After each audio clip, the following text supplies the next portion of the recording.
Zaburi ya makumyabiri. Zaburi iyi yahimbiwe umutware w'abaririmbyi ni iya Dawidi. Uwiteka akumvire ku munsi w'amakuba no ku w'ibyago, izina ry'Imana ya Yakobo rigushyire hejuru, ikoherereze gutabarwa kuva ahera h'urusengero, iguhe imbaraga ziva i Siyoni. Yibuke amaturo yawe yose, yemere igitambo cyawe cyoshejwe. Iguhe icyo umutima wawe ushaka, isohoze inama zawe zose. Tuzaririmbishwa impundu n'agakiza kawe, kandi ku bw'izina ry'Imana yacu tuzerekana amabendera yacu, Uwiteka asohoze ibyo usaba byose. None menye yuko Uwiteka akiza uwo yasize, azamusubiza ari mu ijuru rye ryera, azamusubirisha imbaraga zikiza z'ukuboko kwe kw'iburyo. Bamwe biringira amagare, abandi biringira amafarashi, ariko twebweho tuzavuga izina ry'Uwiteka Imana yacu. Barunamye baragwa, ariko twebweho turahagurutse turema. Uwiteka kiza umwami, kandi udusubize uko tukwambaje.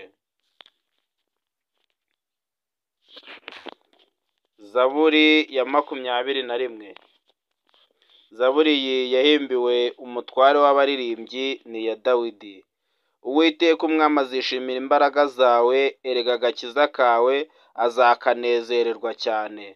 Wamuhaye icyo umutima wawe ushaka, ntiwamwimye icyo iminwa ye yasabye. Kuko umusanganije imigisha y'ibyiza, wamwambitse ikamba ry'izahabu ryiza, yagusabye ubugingo urabumuha, umuha kurama iteka ryose. Igitinyiro cye ni cyinshi ku bw'agakiza kawe, icyubahiro no gukomera ubimushyizeho. Umugize icyitegererezo cy'ihirwe iteka ryose, umwishimishije ibyishimo mu maso yawe. Kuko umwami yiringira Uwiteka, ku bw'imbabazi z'Usumba byose ntazanyeganyezwa. Ukuboko kwawe kuzashyikira ababisha bawe bose, ukuboko kwawe kw'iburyo kuzashyikira abakwanga bose. Uzahindura nk'ikome ryaka mu gihe cy'umujinya wawe, Uwiteka azabamirisha umujinya we, umuriro uzarabya. Nawe uzatsemba imbuto zabo mu isi, urubyaro rwabo uzarutsemba mu bana b'abantu. Kuko bagambiriye kukugirira nabi, bagiye inama batabasha gusohoza. Uzatuma baguha ibitugu, uzatamika imyambi mu ruge rw'umuheto wawe mu maso yabo. Uwiteka wishyirishe hejuru imbaraga zawe, uko niko tuzaririmba dushima ubutware bwawe. Dukomeze kunogerwa n'ijambo ry'Imana.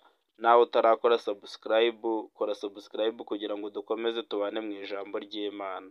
Ahangaha tuba dusomye ntabwo ari twe twabyanditse n'ijambo ry'Imana. Ku bantu batabona umwanya wo gusoma, nawe ushobora kumva audio hanyuma ukabitekerezaho, bikagufasha guhinduka ndetse no gukomeza kwizera Imana mu